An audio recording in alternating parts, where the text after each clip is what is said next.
I'm Sister Lynn McKenzie.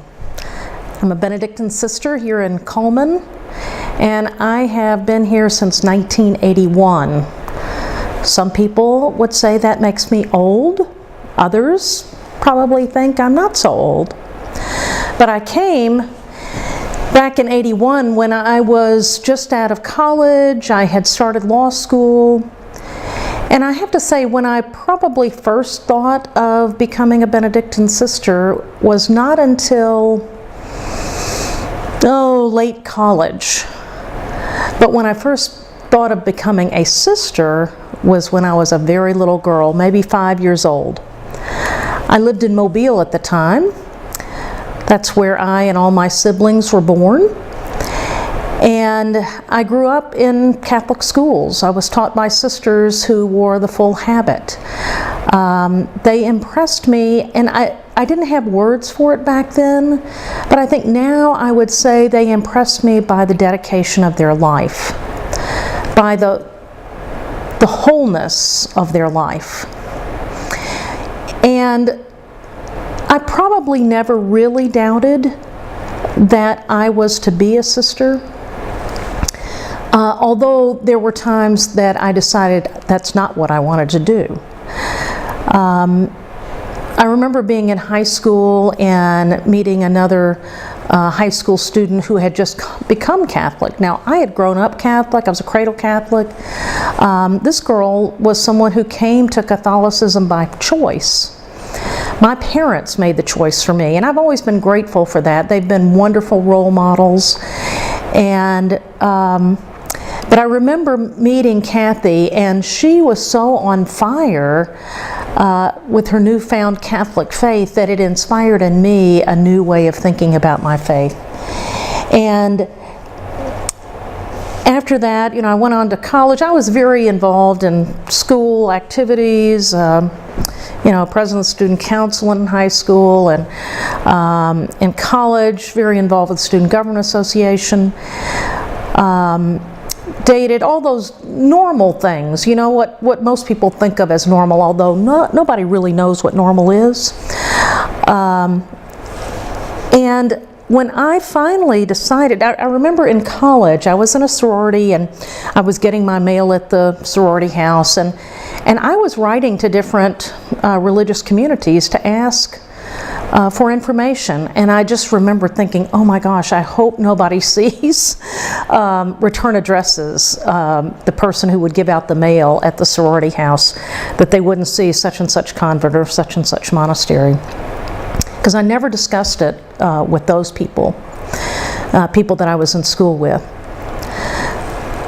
I left college, started immediately into law school, and by the end of my first semester, I was ready to come to Sacred Heart Monastery. Again, it's hard to put into words, but it just felt right. It seemed like the time for me. Even though it really didn't make logical sense in terms of where I was with my education, one semester into law school doesn't seem like just a normal breaking place for school, but it was good for me. And when I made the decision to come to Sacred Heart Monastery, it was a decision for life. I never expected to go back to law school, although I did. The sisters did send me back to law school after I made first profession, and that's been a great experience too. But really, for me, the decision was to become a Benedictine sister, and whatever after that happened would be what would need to go with that. I mentioned that I had looked at several different religious communities, and it was over a period of time, high school and college. And when I was in college, the last college roommate I had, Liz was also a cradle Catholic, was also considering religious life. She had grown up with the Sisters of Mercy teaching her. She and I decided that we needed to take a trip and visit various religious communities to help us in our discernment process. Now, we didn't call it a discernment process then, but that's what it was. We were trying to figure out where it was that God was calling us, to what religious community. We were pretty sure we were both called to religious life. And so what was later dubbed the Great Convent Scouting Tour happened right at the end of my college years, and we took probably a couple of weeks and visited a number of different religious communities. At the end of that time, we were coming back into Alabama, and I remember we had been invited by Sister Madeline and Sister Jane, who were Benedictines here in Coleman, but at the time were ministering in Huntsville, and we stopped in Huntsville at their house to visit them. I'll never forget that, because for some reason, after that trip where we had visited other religious communities, Sisters of Mercy, Sisters of Notre Dame, Dannemora, and others, I became convinced that the Benedictine Sisters was where I belonged, here in Coleman, even though I never expected to live in Coleman as a sister. I never expected to live in Alabama, because all of the religious that I knew were from up north somewhere, mainly the Northeast. Recently, someone said, well, what was it that attracted you to the Benedictine Sisters in Coleman? And I said that one of the things that kind of sticks in my mind is that the sisters had Southern accents like I did. And, you know, when I was growing up, the sisters had a very Irish accent. Those were the sisters who taught me.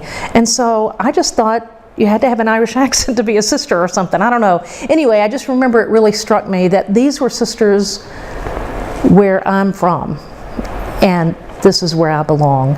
And I've been happy here for 36 years now. And has it all been sweetness and light? Probably not. That would not be a true statement. But I have never doubted that this is where I belong.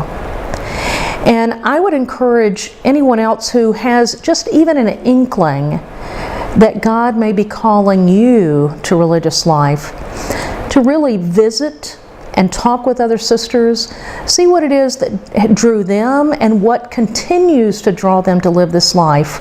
For me, our daily round of prayer, the model and example of the sisters who have lived very faithful lives here at Sacred Heart, that's what continues to draw me. Knowing that God has planted me here, that God draws me closer and closer to Him every day while I live this life. I'd like to close with an excerpt of a poem by Bonnie Thurston, who is someone who has been with us giving a retreat. And just this little segment of her poem.